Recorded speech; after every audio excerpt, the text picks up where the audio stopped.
Si pour vous c'est plus simple pour votre comptabilité, ben on fait, vous le reversez et je le reverse. Le procès du 13 novembre est suspendu cette semaine, mais les autres dossiers ne s'arrêtent pas pour Stanislas Eskenazi.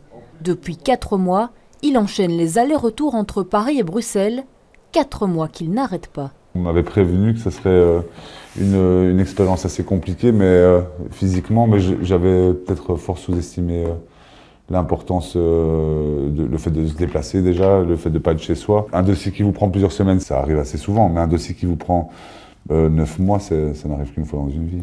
Stanislas Eskenazi est l'avocat de Mohamed Abrini, l'homme au chapeau dans les attentats de Bruxelles, et soupçonné d'avoir joué un rôle logistique et financier dans les attaques parisiennes. Face au banc des accusés, près de 400 avocats représentant plus de 3000 parties civiles. Durant 5 semaines, les victimes ont témoigné, des récits qui ont marqué l'avocat. En tant qu'homme, entendre pendant 5 semaines des personnes parler de leur douleur est un moment où je me serais bien épargné.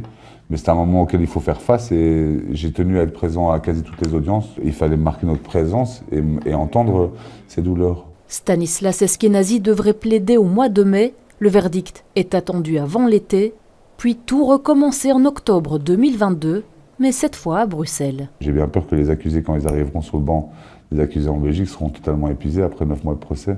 Et ça reste des êtres humains, si pour certains ça peut être inconcevable de pouvoir les qualifier comme tels, ça reste des êtres humains et 9 mois de procès à rester là, à entendre, je ne sais pas, qu'est-ce qu'on pourrait en tirer de plus au procès belge.